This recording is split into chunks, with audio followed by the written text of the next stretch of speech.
Yeah? Okay. Welcome. Welcome. My name is Joumana El Zain Khouri, and I'm the Executive Director of World Press Photo. For us at World Press Photo, this week is a very exciting one, as we are receiving 19 of the 24 winners of 2022, who have come from 18 different countries, gone through time, visas, flying, security measures, to be with us here in Amsterdam and be part of the World Press Photo celebration program. Tonight, I'm very happy to welcome you all here, those who are here in the room with me, as well as those who are behind their screens. I'm very happy to welcome you to this keynote lecture, the first that we do since 3 years. The tradition of these lectures, that have been organized by World Press Photo for over 20 years, has been to give a platform to a prominent member of the visual storytelling and press photojournalism community in order to share their work, insights, developments, and what is happening around the world. In 2 words, to inspire us.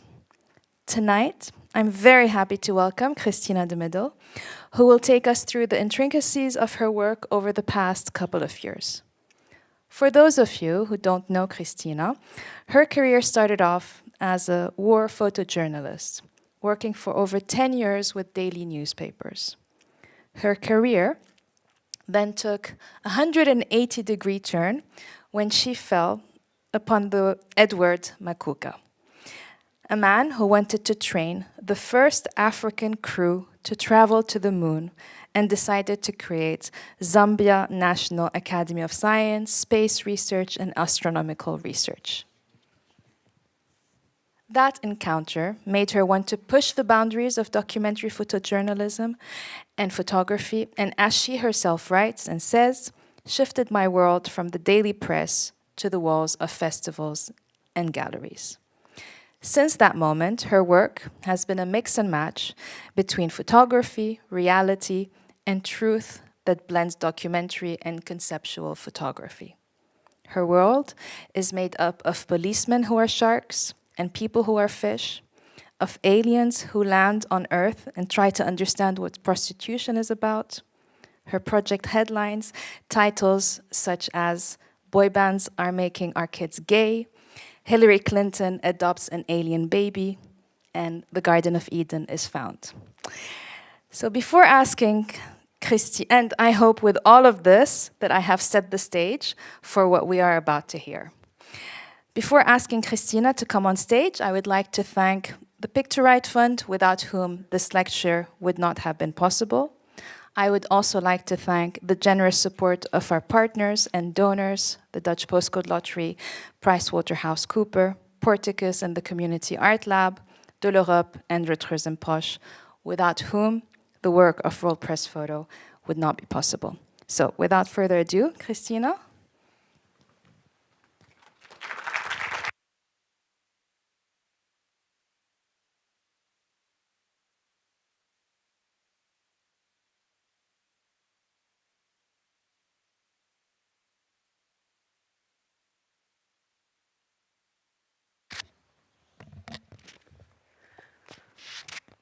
Hello? Yes. So I learned how to wear this. Thank you everyone for coming. Thank you WordPress Photo and Jamina for the introduction. For me it is especially important, I'm going to stay close to the table so I can hang, especially important and symbolic to be giving this keynote lecture tonight, not only because it's WordPress Photo and it's a very special occasion after 3 years without gathering photographers together, but also because of my personal story and the fact that, for example, yesterday at the dinner, when I was given the badge, it was like WordPress Photo, Cristina de Middel / Magnum Photos. And if somebody had made the joke 10 years ago that I would get that badge, I would be like, impossible. Like, forget about it. This is even a bad joke because it's so out of reach that you're making me feel miserable. So for me, it's I'm very glad actually just to share a little bit of my process tonight to maybe, yes, totally share the disappointments that led me to shift my direction and not be amongst the winners of the WordPress photo, because I really dropped the chance of winning any time until this year, because things have changed, and the fact that I have been invited, for me, is very symptomatic of how photography is growing, how the mentality of the audience and photographers is growing. Doesn't mean it's changing, it's growing. Changing and growing are two different things. And I'm going to anticipate the conclusion that I want everybody to get from my presentation, because I want to make very sure that people understand this point, is that for me, photography is a house, and it had like 3 or 4 rooms, one for landscape, one for portrait, one for, I mean, you can imagine the rooms. What has happened for me in the evolution of photography, that comes also with the evolution of the audience, that is more educated and more prepared for more elaborated messages, is that we have more floors. We have a right wing and a left wing, not a political one, but the house just got bigger and there's room for more people. That doesn't mean we have to fight. That doesn't mean we have to just share. It's just we are in the same space, and it's a house of photography, which is, for me, getting more and more beautiful.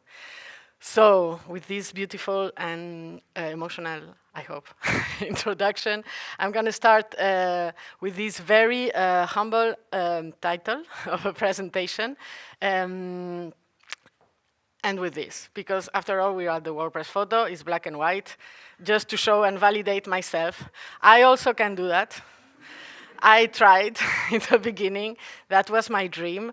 And I think I was very lucky that I was possibly a very bad straight photojournalist.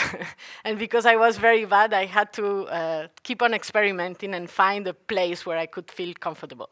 So very short bio, very, very short. I studied fine arts, but when I finished my studies in fine arts, I was very disappointed with how distant the audience was from the artist, the message. Like, you go to a gallery, a contemporary art gallery, and you see like something in marble, and it's called The Rape of Europe, and you're like, okay. So the distance between what the artist wants to say and what the audience gets, unless they have read the same books, and they come from the same place, is very difficult to get. And for me, I am a strong believer in communication. Like, I love people understanding what I say, and I love understanding what people say. Photography is just like a medium for that. For me, contemporary art was not a good tool for that, because it left too much for interpretation, and it was also a bit arrogant, in my opinion, but don't tell anyone. So I finished my studies in fine arts, and I was super disappointed, and so basically the last years I already knew I was not going to be Damien Hirst or someone like that. I don't even know how to spell the name. And I immediately went to something more crafty and very simple, that was drawing. So comic books, that's what I did. I wanted, and my comics book, they would all about someone who would suicide at the end of the book. Like, that's my ending, very like whatever happens and then he dies. But I was always very, I really like the challenge of having a small square, empty, and putting there stuff, lines, and then you can tell a story with that. So for me, telling stories with square like things, square frames, was always something I loved doing. And I started taking pictures just to have visual references to draw afterwards, like, oh, this is a chair, how is a chair? So I have a visual reference, and I fell in love with the process of photography. At the time, it was analog photography, and that was also a lucky part. I think if it had been already digital, maybe I would have been in, I don't know, maybe done what do you say, like script, storyboards. So, okay, enough of this. But, well, I finished my studies. I fell in love with photography. I really wanted to make my life out of photography, because also as a very timid person and shy person, I realized the power that having a camera had in me, and that it gave me the excuse to be anywhere. Like, I could go anywhere, and I was like, hey, this is a community of gypsies. You would not go by yourself, like, hey, I'm interested in you. Like, no. But if you have a camera, you already, like, have an excuse. You have a reason to be there. And for me, this was, like, super liberating, and I loved it.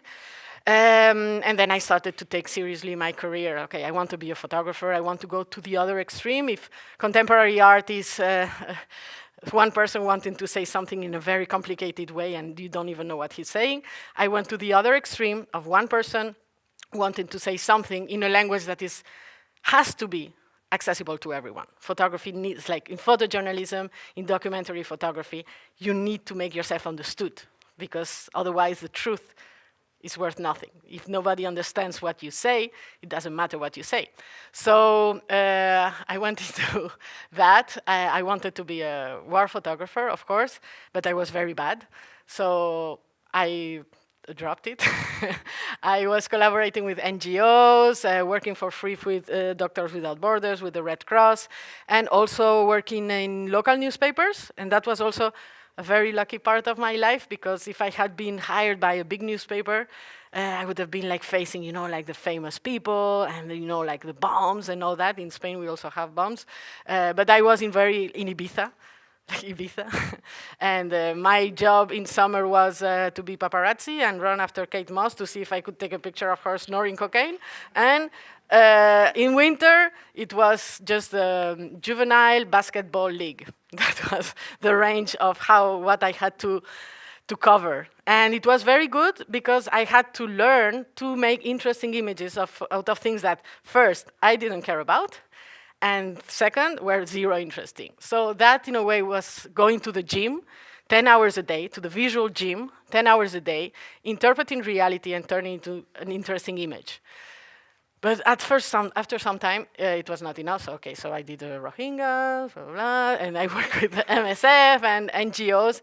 That was also, after contemporary art, my second disappointment. And it's not a disappointment that, it's just like a realization more than that you realize something, was working with NGOs and this moral mission that photographers, photojournalists, humanitarian photographers assign to themselves, and that I assigned for myself for a long time. And at some point, there was something just it was just not working for me. I remember one time I was in Haiti in a hospital, and I was taking a picture of a woman, and the one asked me, like, oh, help me. And I was like, I am helping you. I am taking a picture of you. Can't you see I am already helping you? I didn't say that, of course. It was not that the conversation we had.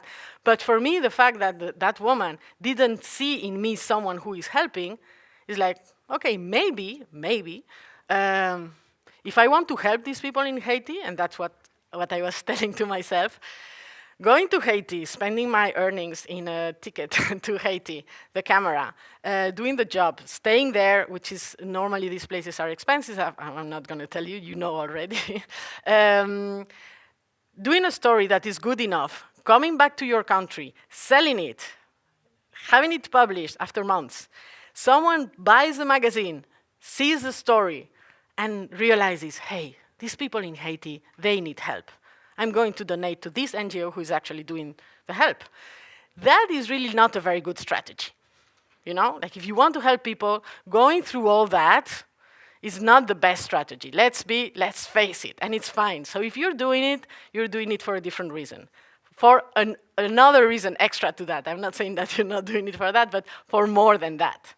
And for me, this didn't work. And I started just like, okay, I turned the page.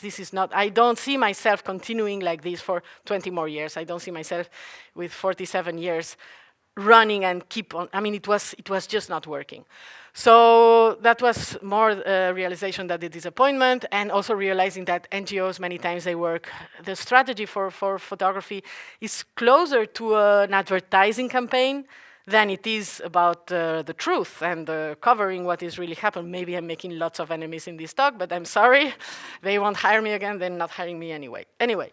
So, yes, so you have to show the logo, you have to show them doing good, you have to show the picture exactly where they are doing something, and you're not somewhere else. And we all know that. I think you all have been there. And it's okay, and NGOs do a great work. It's a great work. But at the personal level, on the personal motivations for doing it, for me, it was not enough. And I decided to keep on looking. So this is like a very first reaction that I had in my daily job. Every year in the newspaper, and I live in a really small town in Spain, so my local newspaper, when you said I'm for a war photographer, I've never been a war photographer. I've been twice to a conflict zone, now 3 times because I was in Afghanistan in January. But other than that, I'm not a war photographer. I tried and I failed. Luckily for me, I guess. And so what I started to do is, apart from the daily job that I would send to the newspaper, I was doing my own version. It was the time of blogs.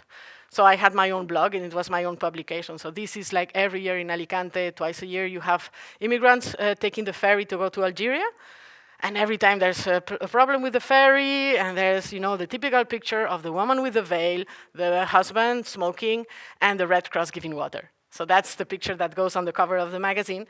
And for me, I just started, okay, do the picture, publish this, and in my blog, I was making my own ideal newspaper, which was a very good exercise for learning to edit and learning to just build stories out of images. So this is really exploring what you can do with a camera. This is on a train.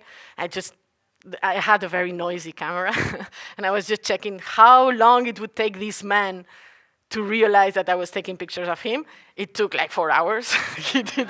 I think he was deaf. And then I changed the sequencing, and it became a story in a way. So it has a lot to do with comic books and how I was doing, but without having to draw anything and based on reality, but still telling a story. For me, the priority became to tell a story, any story at this point. So I would also follow people. It's something that I still do. I follow people, not with the camera anymore, but when I see someone and I'm bored, instead of looking at the phone, you just, he looks funny, let's follow. So you follow people, and then you start, you see stories. For me, it was more like an exercise of how can I tell how this could become a story, and how can I just reinterpret everything that is around me, no? And then at some point, of course, I would stop. I'm not a pervert, so I just stop. Hey, I've been following you. Can I take a portrait of you? So, and in the end, I would show the images. I'm not like such a weirdo. But also trying to just looking around me, like up and down, and looking at different angles, and how the fact that when you photograph and you are taking out of context a situation, it is potentially a word, just like in a sentence, a word can be used in many types of sentences, with many types of meanings and many types of intentions. And for me, photography, and that is what I'm still researching, I guess, what is the significance of photography? What an image can say in as many contexts and intentions and motivations and agendas as possible, no? Because then we get to understand the grammar, like make it not a science, but you can study it and not be emotional about it, which I think is a problem for photography, but we'll get to that later. So these are some images that are weird. Spain. I love Spain because of these things. And then one day in my newspaper, I was already tired of being a photojournalist. It had been like 10 years. And one day I was going back home. This is Alicante, and with my motorbike, I see there is this accident. I stopped the motorbike and I run with my wide angle, of course, 17-23 it was. I'm not using it, like the Canon with the wide angle. So I went there, and of course, I park and I take the photo, and the girl who had just had an accident, nobody died, it was just like a car crash. She was coming to me, begging me. It's like, don't take a picture of me. Please don't take a picture of me. And me, of course, what do? You just, what do you do with the camera? I sent it to the newspaper, and it was really nothing. It was this very anecdotic event in the day life of a small town in Spain. But the image was in the cover of the newspaper the next day. And that for me was like a totally turning point, because I knew this woman didn't want to be on the picture. I still did the picture, and it went on the cover. So for me, it was like, I'm done. I'm quitting. I'm leaving this place. I need a strategy, and the strategy that I came to is this one. Still in my hometown, in Alicante, I was really being deliberately against what I was. So really putting myself totally in the opposite, and see what can you do that is, okay, what are the rules of photojournalism? This. For me, just for me, because I'm not trying to convince anyone at that stage. Now I am, look at me. But for me, I wanted just to try the opposite. What happens if? What if does it change in terms of the value of the image? So I started doing research on things that are real but unbelievable. So if you take a picture of something that is real, that really happened, but that is unbelievable, would people believe it or not? What is carrying the truth? The image or the event? How can you do that? What is the dynamic when that happens? And doing this research around unbelievable events, I came to this story, as you explained, the Afronauts. It was in 2010, that I started. It's a story of an African space program that really happened in 1964, but there is no documents, very rare, hardly any photos about it. Super interesting, but for me, what made me realize that it was a good story to approach was that when I saw the link and the video to an interview to Edward Makuka, who was a leader of the project, my first reaction was like, this is impossible. I thought it was Foncuberta. Do you know who Foncuberta is? You should. I mean, look it up. He plays totally around the truth and photography. He's not my master, but my friend, and I really like what he does. So I thought it was Foncuberta. It was a scam that Foncuberta had just put online. At no point did I believe that Africa could go to the moon. And then I was like, how come that I am with all the alarms set for not falling into prejudice and for questioning everything, how comes that I never, ever, in the beginning, believed that was an option, and why is that happening? And of course, I was already very aware of how a whole continent like Africa has been portrayed for decades, focusing on wars and on folkloric aspects of their life. And actually, the first time I went to Africa for a very short period of time, I was like, wow, this it's like people go to office. There's a middle class, there's they're not jumping with their goats, Because if we rely, back in the days, I'm talking 10 years ago, things have changed enormously. If we rely on, you type Africa on Google, and the first 2,000 pages are on Maasai jumping, or lions, or elephants, but you don't see someone going to the office. You don't see a mother cooking at home, people normal. But you type the Netherlands, or you type Germany, or you type Sweden, and then you have, you don't have, the Swedish people doing the Swedish thing. No, you do have normal people. So what I realized, the story was interesting, but for me what was really, really interesting is my prejudice, and how my own prejudice was so much there that it was hiding the story.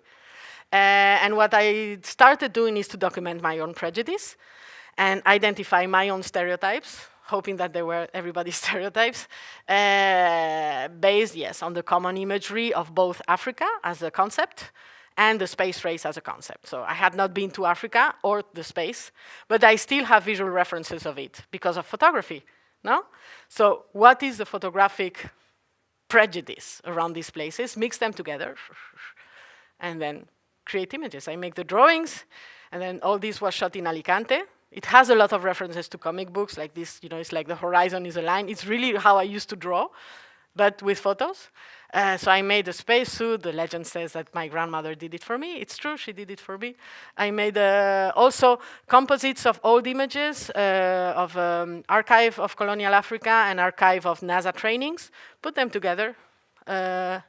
Then, of course, you need a structure. You just cannot just put a random selection of images that talk about the stereotype. You need a story, so there is a small story of love, that he meets the elephant, they have sex, and then he leaves, classical story. And then also some images that reflect on the scientific aspect of the story. All fake. I mean, and this really, I did it. It was a sketch, and then it stayed like that. But it's like 5-finger glove, coconut water tank. I was just putting things like whatever, and then I forgot to change it. But it stayed like that. Then, for example, soldiers in Africa is like a really big icon. But my soldiers are facing back. They're not aggressive. They're not threatening. They are trusted. They do nothing. They're just soldiers in the jungle, but doing nothing.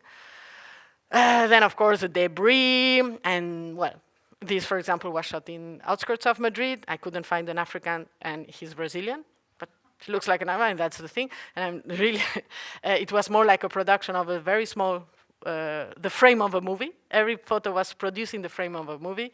References to women in Africa that are always presented in distress, or in suffering, and struggling, and pregnant, or with children. You don't see women without children or without food.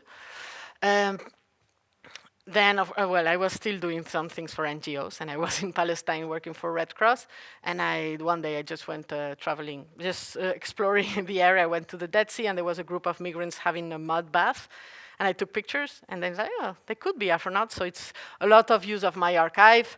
This is archive images too that I did a few years before in Roswell, you know, where the alien arrived. Then I was also being playful with what you do with photography, how you use the camera. Again, with this list of never do this if you want to be a serious and successful photojournalist, I just dove into that. So I needed something flying, but I didn't want to just do the Godzilla thing, you know, with the puppet. So this is just actually something floating on a lake. That you just, it's the cheapest FX in the history of science fiction. You just turn it upside down. And then, yes, some letters that I really found online. These are real letters, but I typed them again. And then the end, that was also important. And that actually was the big discovery for me, that I thought I had like found the philosophical stone, but actually it came with much more complications, because when you are reporting on reality, let's say reality, not the truth, reality and truth are two different things, as you all know by now. But when you're reporting, you are waiting for something to happen, and it's the facts, it's a sequence of events that tells you what the story is, no? When you're doing what I was doing, you are in control of everything, so you have to decide how your story ends, how it starts and how it ends. In this specific case, because of the nature of the story, if I was saying that they did go to the moon, I was like speaking the truth, but I was, again, because they failed, you know, like, you know, saying that I was being a bit, yes, if you say that they went, they're truth, but if you say they didn't go, then you're being condescending. So they go, they did not go, you know what, how do I finish this story? And in the end, I just borrowed sort of the idea of a 50s B-side movie called The Incredible Story of the Shrinking Man, where it's, as the title says, it's a man shrinking until he becomes really small. And at the end of the movie, he just jumps out of the house where he's trapped. And he's like very similar to this, just his silhouette confronted with the sky at night. So you lose the scale of it doesn't matter if it's 1 centimeter or 2 meters, because confronted to the sky, scale doesn't, size doesn't matter.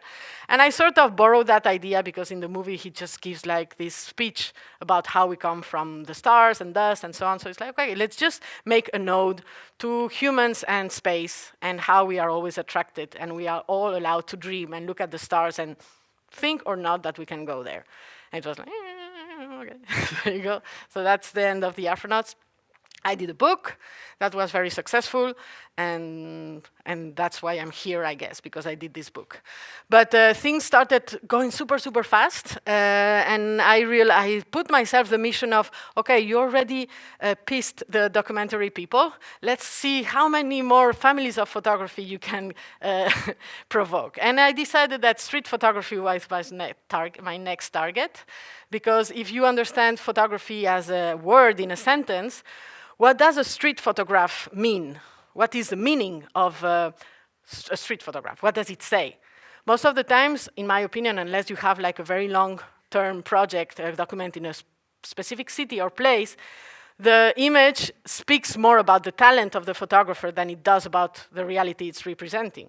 So I wanted to say, okay, what happens if I use the street photography language to tell a story? Can I do that? And to keep things, again, low profile, I decided to try Shakespeare and to try Romeo and Juliet.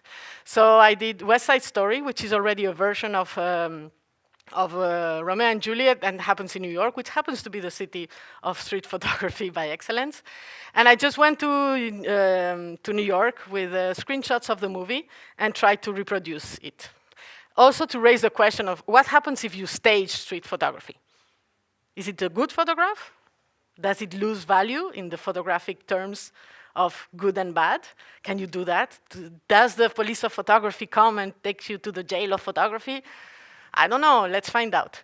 So yes, I was just stopping and making small alterations in reality, just these three guys walking, and I say, hey, do you mind walking again and jumping? And they would do that because New York is amazing, and they would continue their life, and I would continue mine. So just small alterations. Some are very literal. Yes, so you see here, for example, this is a bit mean for me, but you know about the punctum, of course you do. So the punctum was the red hair, it's the Irish gang in New York, in the West Side Story, so I just multiplied it, I cloned it. But just, yes, don't tell anyone. That's fine. It was not a relevant project, but just also to tell you that I was really playing with all the families and trying to explore with this new attitude how far I could go without being like expelled from the world of photography. And at some point, like the most difficult part of this project in the story is the end. Always, the end is very difficult. And in West Side Story and in Romeo and Juliet, they are looking for each other, and at some point, there's a lot of miscommunication in the story, to be honest. And at some point, they meet, and in West Side Story, they kiss, and right at the moment where they kiss, he's killed, so he's shot dead. And I really could not just stop people in the street and say, hey, do you mind kissing and then you die? I need to take a picture of you. So it was not going to go well. And I was very lucky, and I found these two girls who were extremely drunk walking in the streets in New York. And I started following them, which is something that is very useful. I really recommend you to follow people. And so after following them maybe for 40 minutes, they were really so drunk that they were, I don't know if they were drunk because of that, I don't know, but at some point they just stopped and they kissed and she fell. So reality was giving me the literal translation and version of the most difficult part of the fiction I wanted to recreate. And that's the moment where I understood that I don't have to align to one or be against the other. I need to be like a homme orchestre, orchestra man, the one that has like the drum in the feet and the harmonica here and the trumpet here. So I want to be a landscape photographer, a street photographer, a conceptual photographer, a war photographer, all the photographers. The more I learn, the more skills I have, the more open-minded I am, the more chances I have to be understood. And that's what I've been doing since then. Well, this was a book, and well, yeah, I'm going to go faster because I might be running out of time. The next project was a party where I was just, I went when I quit the newspaper, I went to China because I wanted to be with, surrounded by people that didn't know me. So it was a sort of an isolation runaway for me, and I was like 6-7 months in China, just taking pictures of things, stuff, with no agenda, with no story, nothing, just really being purely photographic, and just, oh, a dog with shoes, and I take a photo, these type of things. And when I came back, I realized I had to do a book, because it was after the Afronauts and everybody wanted another book. So my really biggest conclusion after being in China for so many longs, and that reflects very much on my state of mind and my analysis capacity at the time, was like, hey, China, it's officially communist, but not that much. It's not really, you know? They have Ferraris, they spend a lot of money, so it's not really the idea that you have of a communist country, no? So as I had to do a book about China, the book about China, of course, is a little red book. The first page was this, the Communist Party, is the title. And the advantages of not being a native English speaker is that you really see the words for what they are and not for what they mean first. And for me, party, of course, it can be a political party, but also a party. So around this very simple twist in the title, I decided to make the whole book and use a very traditional Chinese technique that is censorship. So I started censoring the book and highlighting and saving the parts of the message, because the Little Red Book by Mao is supposed to be a manual to the good Chinese citizen, to just update it. It's 2.0. Or 3.0 if you want. So if you want to live well in China to the rules, this would be like the manual you could use. It's also like a very personal project in a way, and maybe the most like the one that relates to me, because I was in a very like, oh, my life makes no sense. So it also can be read as a very political, like a political book, but also like a personal diary, because I am communism, and I was dying. No, but it was the part of me when it's like, okay, I'm not going to be, you change your dream. It was the moment where I changed my dream. Yeah, so this is Party. It's, I think, my favorite book. It's the one that I still get from the shelf and read. It's like, oh, I'm so funny. But the rest I don't read. Also, my boyfriend cheated on me, so that's clearly revenging. I don't think he got it, but it's fine. And this is the book, which is a facsimile of the Little Red Book. Very beautiful. And now I push the fast forward button 8 years, I think. 30 more books between this and this. This is not yet published. And it's, I think, my own process of maturing and becoming less and less angry and less needy to prove anything with photography, and more comfortable with my way of telling stories and why I do it. First of all, I do it for myself, because I need a version of the world that I can deal with, and the media is not giving it to me. Internet sometimes with memes, but it's not enough. I need more.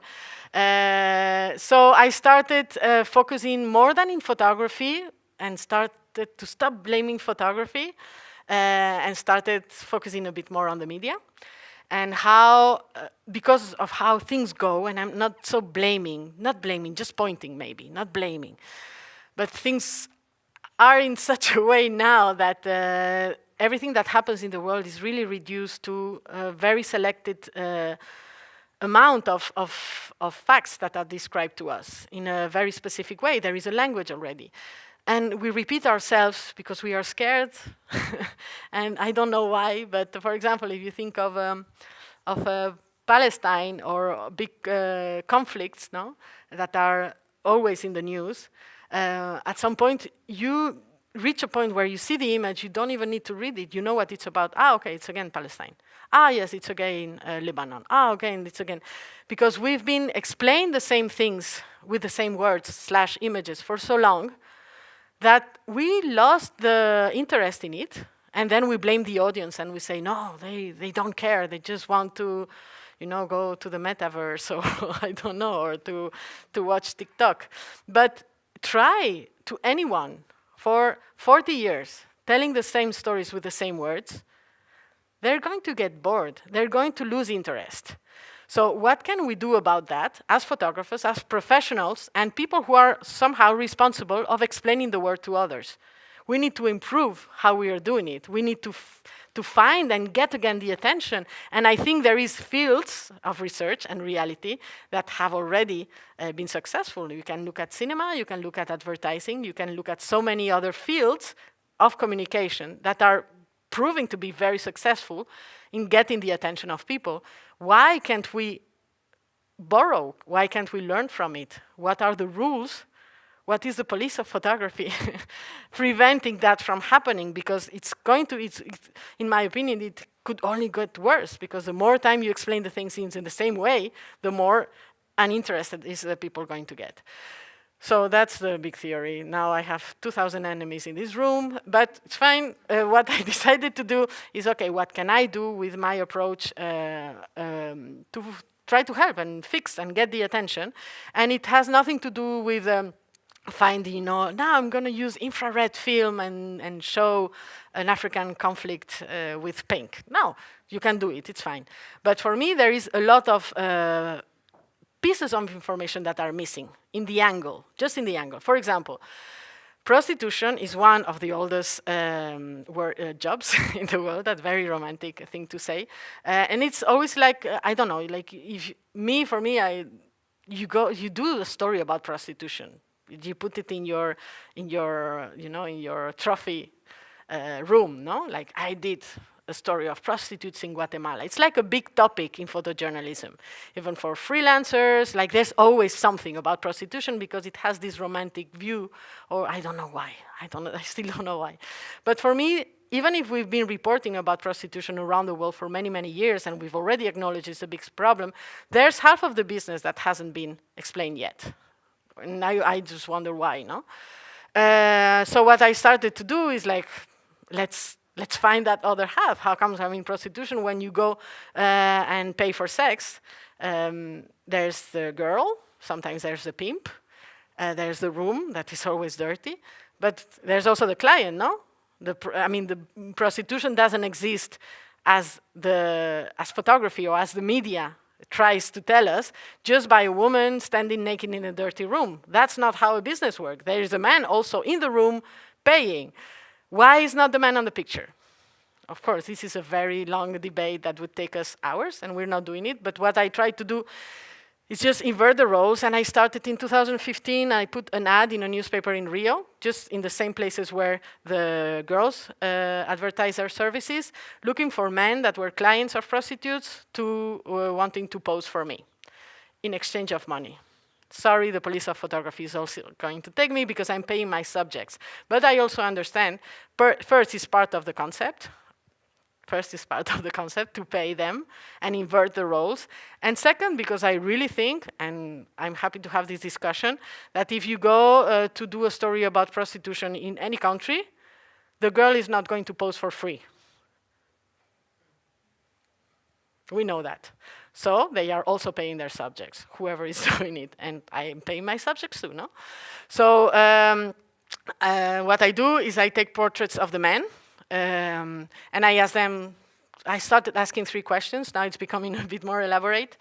But I asked them what was their first experience, why they decided to go, how was it, if it was satisfactory, or if it was disappointing, how often they go, how much they pay, and what is their take on it. Because honestly, I mean, if you're a man, and this is not like a feminist rant, trust me, it's really like based on let's give the information that is missing.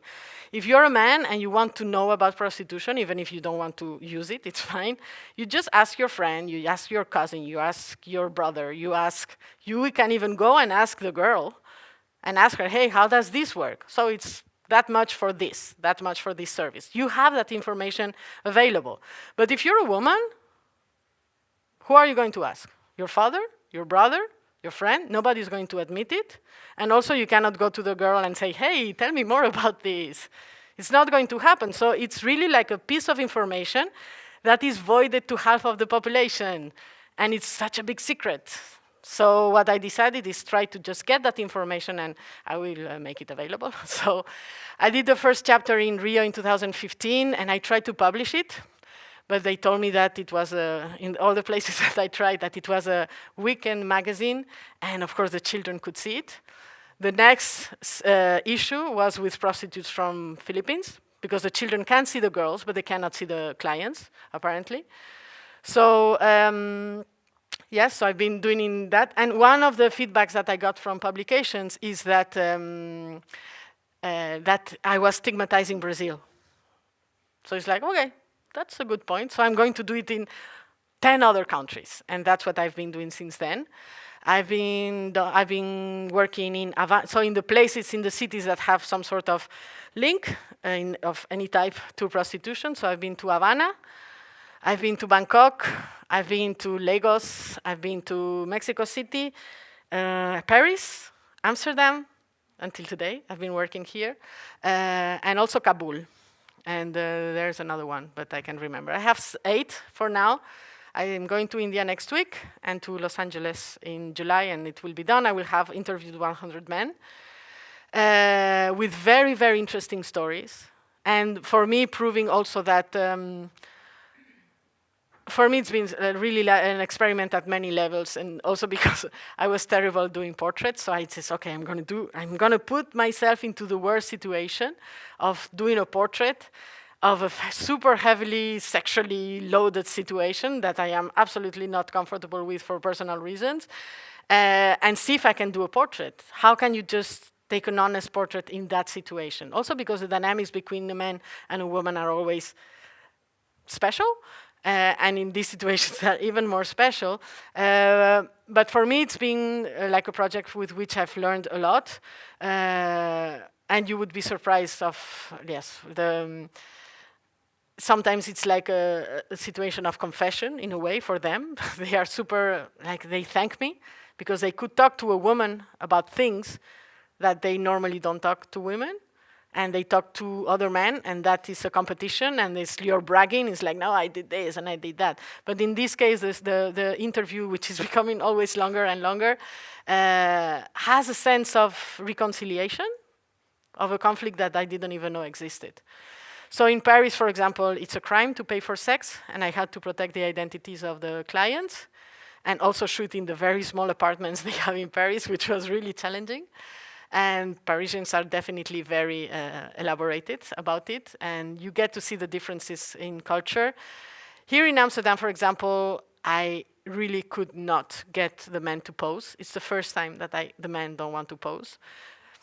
So I did the rooms and the interviews, and the rest we will see. In others, I don't know, it was very easy to get them. In Bangkok, for example, I asked my taxi driver, it's like, hey, did you ever pay for sex? And I say, yes. Can I take a picture of you? Yes. And can you bring friends? Yes. So I had like 25 taxi drivers. Like, no, I need to diversify. So, so I really also in the places I try to make like a representative sampling of the situation. So in Bangkok, I really wanted sex tourists. And there is really like, this is a taxi driver with plenty of friends. And it's very, I don't know, I think it's a project where I push myself to the limit, but in a very relaxed way. And I've learned, I think it's one of the projects that I learned more from. This is one of the sex tourists in Bangkok. And then, about to finish, the last project that I want to talk to you about, it's also related to how a very, let's say, iconic or not iconic, but stereotypical topic again that is in the media. It's immigration. In this case, it's Mexican migration, and I was living in Mexico for many years until the beginning of the pandemic, actually. And you get to see that, okay, these people, you know the migrants, you know the story, all these caravans of migrants, and how they are always portrayed, especially by the American media, with, you know, like, oh, these poor, either as people, as criminals, or people you need to feel pity for, like, oh, these poor migrants, and always trying to find the empathy on you being superior, on you like, oh, these poor people, where we already know that this is not working so much, you know, it's, there's so many people we feel sorry about at this point that our heart is not big enough for all that sorrow. So for me, there was one aspect of migration that was not being highlighted enough, and it's the heroic aspect of the journey, and how it actually takes a lot to leave all your family behind, and you're certainly better at home with your family, leave everything behind, and just to be able to close the circle of poverty that most families that decide to migrate are bound to. They just say, okay, now you lose everything you have, you lose everything you are, and you're going to get like a very dangerous country journey just to maybe have the chance to help your family. Tell me anyone in Europe or in the US who would be ready for that. I mean, if I have to do that, like, okay, forget everything you are doing and everything, you're going to go to, I don't know, any country, walking, so you can send all the money you make to the family? Come on, and you have to feel sorry for these people? I mean, yes, of course you have to feel sorry if you want, but also, please, a little bit of admiration, because these people have actually shown, you know, like a moral standard that is way, it means in my case, I don't know, maybe you are all superheroes, but in my case, they are like much higher than mine. So what I decided to do is to focus on this heroic part of the journey and the heroic aspect of the migrants. And to do that, I borrowed the structure and the idea from an adventure book by Jules Verne, Journey to the Center of the Earth. And this story that I also started in 2015, actually, is just trying to portray Mexico like an amazing country full of fantastic yet dangerous things, which is also a cliche. Sorry, Yael, I know, but I have to do it. Migrants as heroes, and the United States as the center of the world, of course. So there's images that are more symbolic, mixed with real things that I did, like, hey, I went to the train, like I'm mixing real documentary photography and real documentary approach, because it's not a subject I want to make fun of, or it's a real story, it's a real dramatic story. I just think there's one part that is missing, and that could maybe help, change change the way we see migrants, and at least stop seeing them as a threat. So there is images also reference to entering the underground, playing with the symbols and icons of Mexico, which is like an amazing country, and volcanoes, and well, also with icons. This, for example, is like the shoe, like the protection shoe that migrants put on top of their shoes, walking shoes, to cross the desert, and it's with fur, like a peluche, in the sole, so they don't leave any trace. And it's just games of the Virgen de Guadalupe, which is a patrona of Mexico, but also protecting migrants. But I mean, it's of course images that are very easy to understand because they're straight documentary, and all the others who are subject to interpretation. Of course, there is sense of humor because I am who I am. And I cannot hide it also. But trying to react to the news, it was also during the Trump administration, and just trying to, it's like, sometimes I feel I do like real life collage. In collage you take a bit from here and a bit from here and put it together, but me, I take like something that shouldn't be there and I put it there, like this, for example. Then, of course, images that are more talking to like a more traditional vision of Mexico and its iconography and its incredibly rich photography history. Then some characters, like this is self-proclaimed only policeman in Mexico City that was never corrupted, that never accepted a bribe. That's him. I also went to all like the problems in Mexico, like, all the challenges that Mexico faces, like heroin production, poppy fields. But instead of showing, like, hey, the cartels, it's just flowers, because in the end it's just flowers.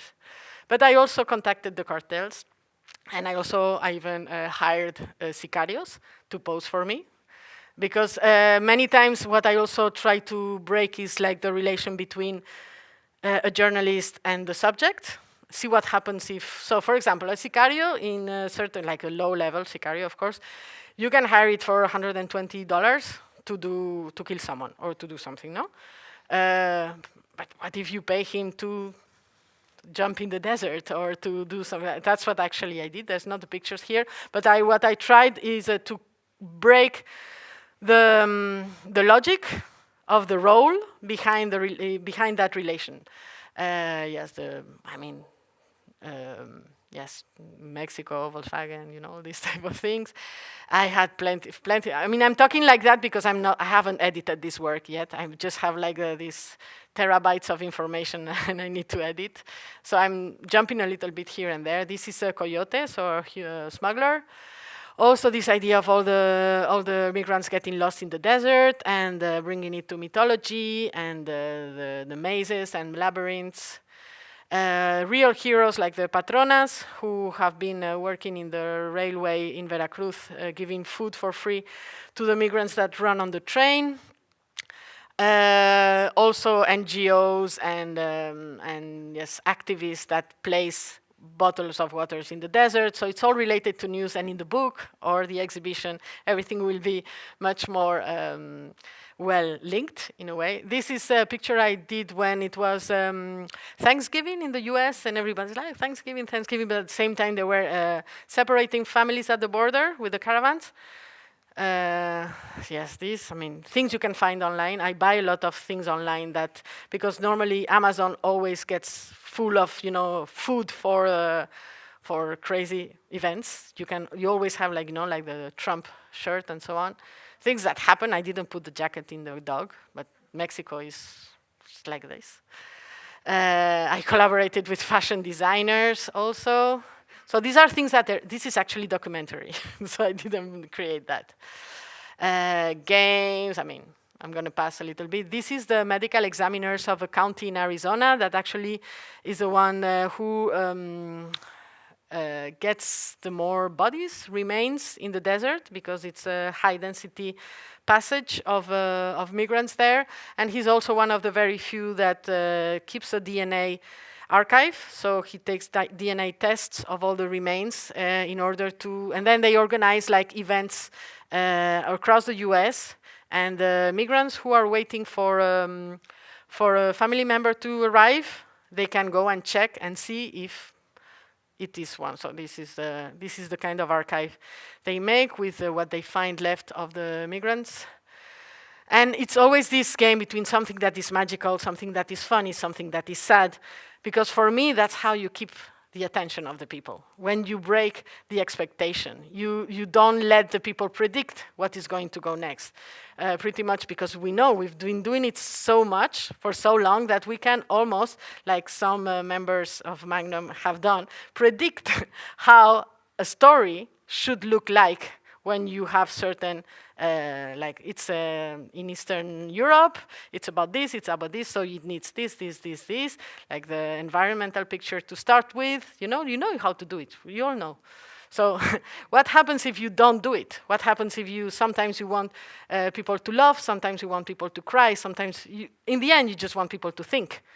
That's what I want, not to agree with me, I want them to think. So yes, that's another thing that I did. I talked to the athletic club of Tijuana and asked them to train by the fence. And then I also crossed the desert with the migrants in Sonora. Not all the desert. I went with them for a few hours. And to end the story, there is really a center of the world. The center of the world is real. It is in California. It is in the border actually between Mexico, California, and Arizona, in a place called Felicity, which is a fake town, completely like fake. But there is 2 people living there that actually created the center of the world. You can go there, you stand in a bronze star, and they give you a diploma that you've been in the center of the world, which is like the perfect ending of the story. And it's actually where the story began, because when I found this place, from where you can see the fence of the border, I realized that it was a good take on immigration. And actually, these are the 2 people who live in Felicity, who created Felicity.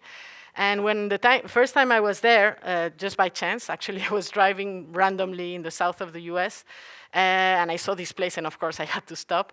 And I saw this Japanese woman, just with a broom, there in the desert. It was a very like weird place. And she came, like, hey, do you want to know more about Felicity? Yes, please. So she took me, he puts a VHS tape, and tells me the story of Felicity about him, Jean-Jacques Istel, who's a French guy retired from the Légion Française, parachutist. And he decided, I don't know what happened with the parachute at some point, but he had this genius idea of realize that the world had no center, and he bought a piece of land and decided, it's here. And then the state of California said, yes, it's actually here. And also, the National Geographic French Association said, yes, it's here. So it's actually the real center of the world. And when I saw this movie, the VHS tape, I go out and I wanted to take pictures. I was with my camera and I see the man. He's there at the door. Oh, welcome to Felicity. And he says, you know, you need permission to take photos. And I was like, no, but where can I get permission? He said, I can give you permission. I was like, okay, do you give me permission? Yes. So I can take pictures. And then he said, do you know Henri Cartier-Bresson? And I was like, not personally, but I know who he is, of course. And then he told me that, you know, that I actually bought this piece of land doing a road trip with his sister. And that, for me, was the beginning of a story, of course. And for me, it's the end now for you.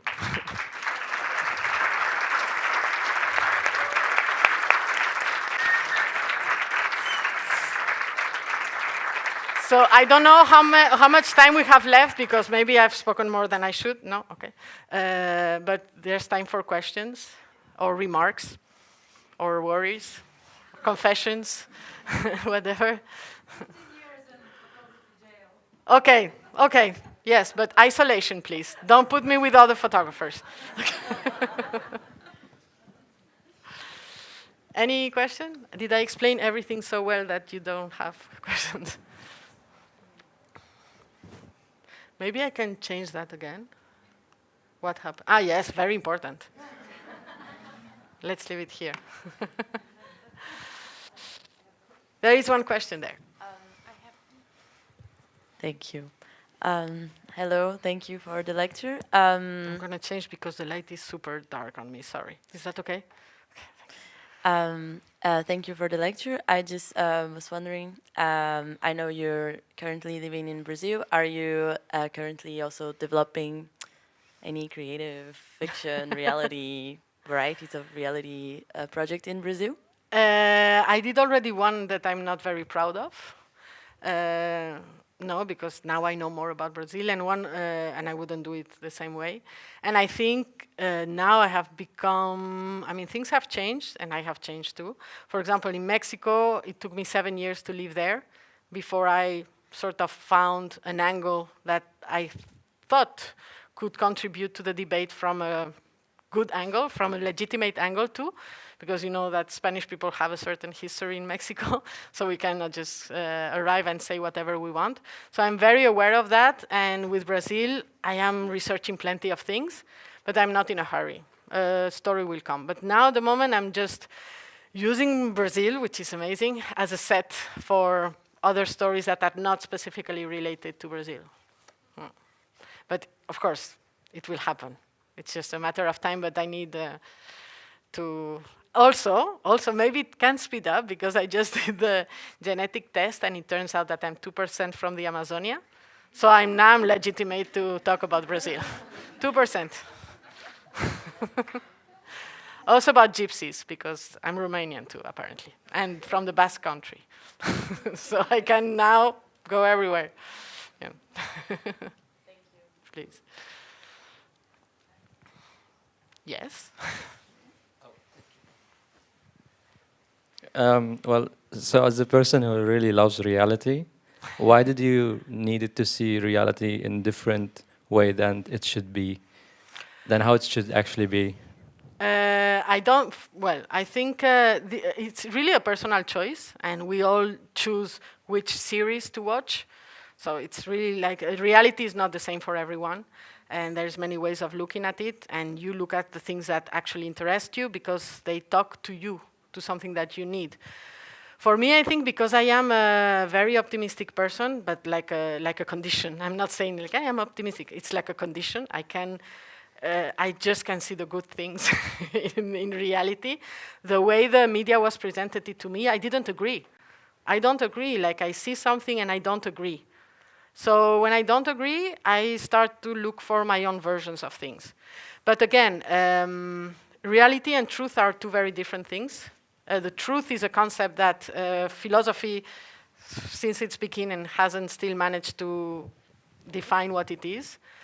Reality also with the new technologies is going to change very soon. So for me, it's a sort of an exercise to stay like aware and open-minded to that. But I totally respect people for whom it is necessary to consume reality in a specific way. I think reality and faith are very linked, and the question you just asked me, in the way I see it, and it's maybe a bit radical, it's like, why do you choose this religion and not this other one?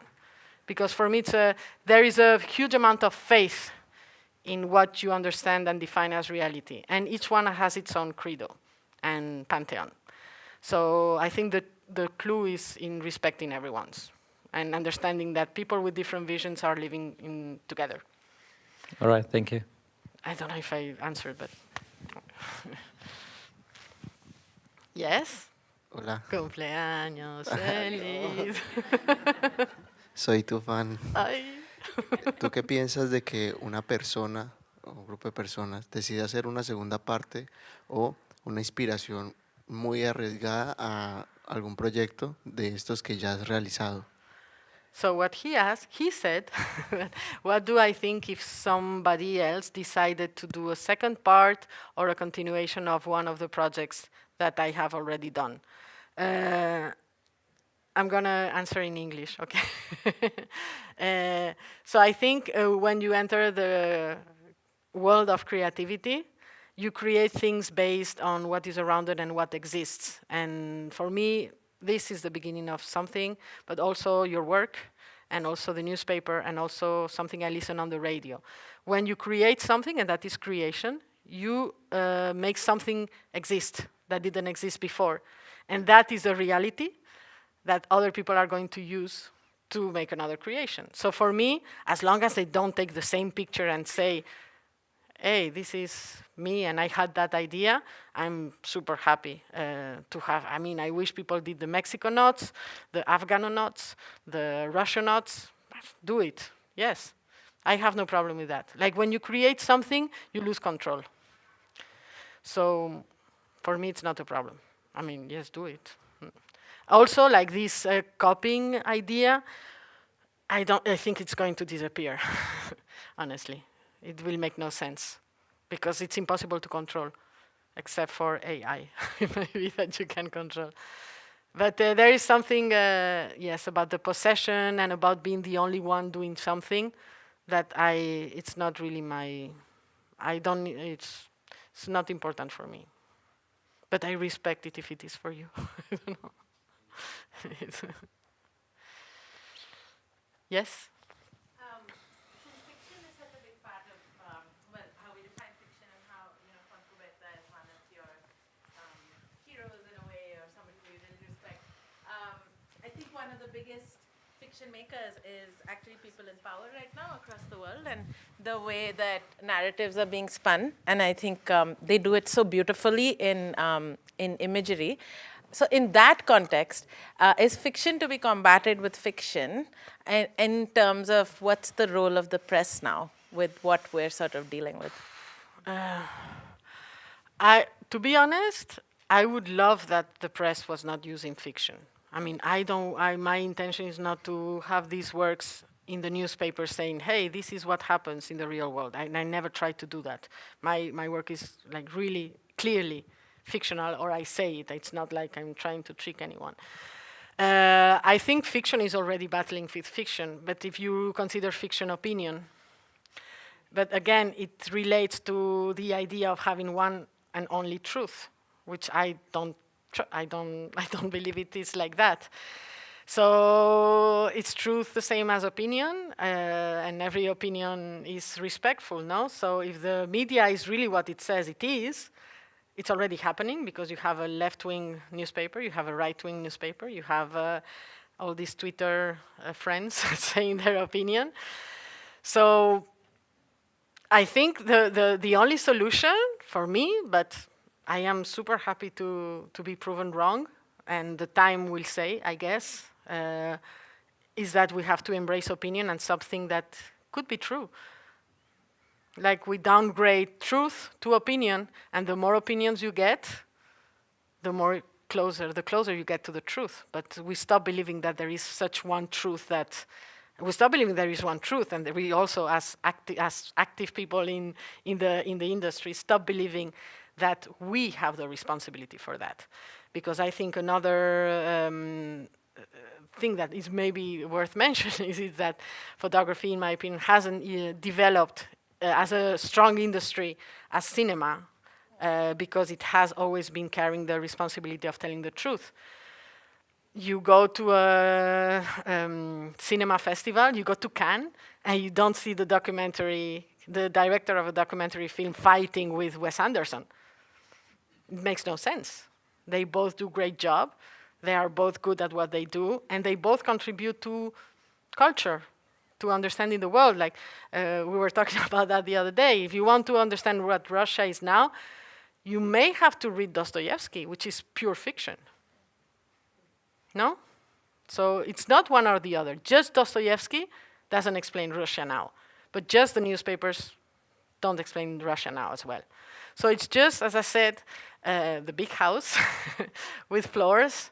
We sometimes get together in festivals or here with the WordPress photo. But it's really about not changing things. Things are going to happen anyway, and we're not going to control. It's just us being prepared to open a little bit our mind to opinion. And as photographers, and this is, I mean, one of the main reasons why I quit my job is because they told me I could not give my opinion. As a photographer, you're never supposed to give your opinion as a photojournalist. And I am a middle child, I have my traumas, and I want people to listen to my opinion.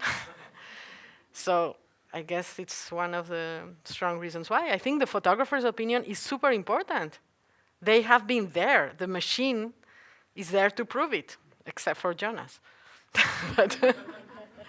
but if you have like the record that you've been there, why wouldn't you give your opinion? There's some other guy writing from Washington what you saw.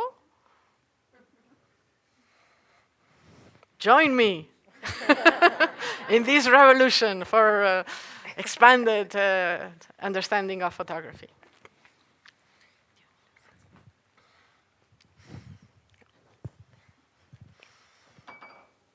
Okay. Anyone else? Yes. Sorry. You said at some point that reality and truth are different things. Mm-hmm. How come? I didn't create the world. You have to ask God. But reality is a matter of perception. Like you're supposed to see reality. And it's a matter also of frequencies. You see a range of electromagnetic frequencies. I mean, I'm zero in physics, but I've read a little bit about it. The espectrovisual, what you see, what your eyes manage to see, that is reality. But this has nothing to do with the truth. The truth is an opinion. The truth is an added value or taken value and an interpretation of a situation. It's two different. It's like if you mix numbers with colors. They're both good. They're good, but a color. How can you say that this is pink? Well, this is light pink because maybe I see a different. We can never really see. We will never agree because it's a matter of. But numbers, you can say like this is physically. This is reality. The truth is. Reality belongs to physics, truth belongs to philosophy. What about fact? Fact is an invention of the media. Yes, fact is portions of truth mixed with media, I guess. But I don't think there's such thing. I mean, it's the minimum unit of truth. No? But just with fact, you don't see the big picture. It's just a fact. So it's like how you measure truth is how many facts you can put together to prove its truth, I guess. But I'm like freestyling here. I have no idea. Like that was the first answer, Jonas, sorry. Facts, I don't know. What do you think facts are? I'm the one who asked the question. Yes, but it's about opinion. Let's find the truth. Anybody know what facts are? I don't know. For me, facts is also it's also in the. I mean, you can interpret facts. So you have facts, for example, you have like statistics. Could be like also a type of facts, but you can also interpret statistics. I don't know. But I think it's like anchors we find because the perspective of not having something true when we have been a civilization that have grown with religion, where you have an idea of what is good and what is bad and what is true and what is not, we are programmed to one thing that is true. We need it as animals. We need it. The idea of being lost in a universe that we don't know, with nothing that is true, nothing that is wrong, nothing, it's impossible. We need to make it small, and truth is a way of making small reality, because it's easy to manage. And I'm going to write a book about this. Me with Pablo Coelho. We're going to do it together. Well, we Yes. can keep There on is one asking. more. questions to Cristina, and she will keep on answering them. Sadiq, will you do a last one? Yeah, okay. Okay, my name is Sadiq Adelakun from Lagos, Nigeria. Hello. And I see some of your works, and I think I've seen you at African Artists Foundation in Lagos. Yes, many times. So I would like to ask you, when you move from your formal style of photography to this new one, do you feel a need to go back to the previous one you've done before? Is there a fear, or you feel maybe you might not receive an assignment, or kind of walk from a previous style of photography? So if I could go back to like photojournalism, for example, Yes. sometimes, I mean, I would do it, I guess. I would do it. I think now at this moment, of course, nobody gives me assignments, editorial assignments, because I do my opinion, and unless they need my opinion, most of the assignments I get are about my opinion or my way of doing things. But they don't tell me, hey, Cristina, go to Ukraine now. We really need your vision of that. It's not, I haven't reached that point, but if I reach that point, I would do it. I think I would be a bit frustrated with working with an editor of the media now. It would be very frustrating because I have the bad habit of choosing what I want to say. But I don't know. I think the bridge I found is making, because I still believe that the media have a huge role and potential and power and responsibility of disseminating opinion, or like putting the news out there. Like you go to the website of the New York Times to know what is happening in Lagos with the explosion, or in Cuba with the other explosion, or you go. It's like a place to go to find what is going on in the world. And for me, I guess the diluted version of that I found is making books, and also making the work available online for free, in the website or with specific websites, like disseminating that work. But I'm not hired to document the world, so I cannot really. I'm hired to give my opinion sometimes. So just a follow-up to that question. Today, in the world we are today, many people who are not journalists, who are viewers of the news content we produce every day, when they open their phone and look at content that we post on Instagram, Facebook, and other social media networks, people who are not journalists, they always ask me, journalism, is there any way you guys do something that is a proper solution, which brings me to the question of solution journalism? What's your opinion about that, and with the work you do? Do you think it's kind of connected? Yes, I mean, it is connected. Raising awareness is a very noble mission. And I think photographers do really respect and stand up for that mission. I really think that photographers that go to document a certain reality, they really do it because they think that people will see it and they would have a reaction that will benefit the victims of that reality. I really think it is like that. Regarding the intention, regarding the tools that we have now, like newspapers or magazine, I don't think it's the best tool. There is new tools being developed, and it's yet to be proven that they are good. If you want, we can open, as they say in Spanish, the watermelon of NFTs, and how if you sell your work through the blockchain, and let's not talk about the environmental issues, let's just focus on the technology, you could actually assign a part of the profit that you got from selling that photo to an NGO, to an individual, to the person you just photographed. So imagine you are photographing refugees, and you are there and saying, yes, I'm taking a picture of you in despair, of your children in despair, because this is going to raise awareness, and it's going to, like the international community is going to make pressure for this situation to end. And I really believe photographers have that. I really believe they do.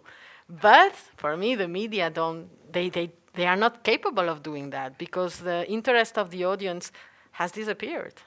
It's not working anymore. Like, it doesn't work anymore, and we know it doesn't work. But, for example, instead of saying, hey, I'm for the New York Times, let's say, hey, I have 10,000 collectors of my NFTs. And if I take a picture of you, and you already have a digital wallet, because we're talking like in 30 years, like from now in 30 years, then You give me your wallet address, and every time I sell this picture, you're gonna get money. That, for me, is a better tool.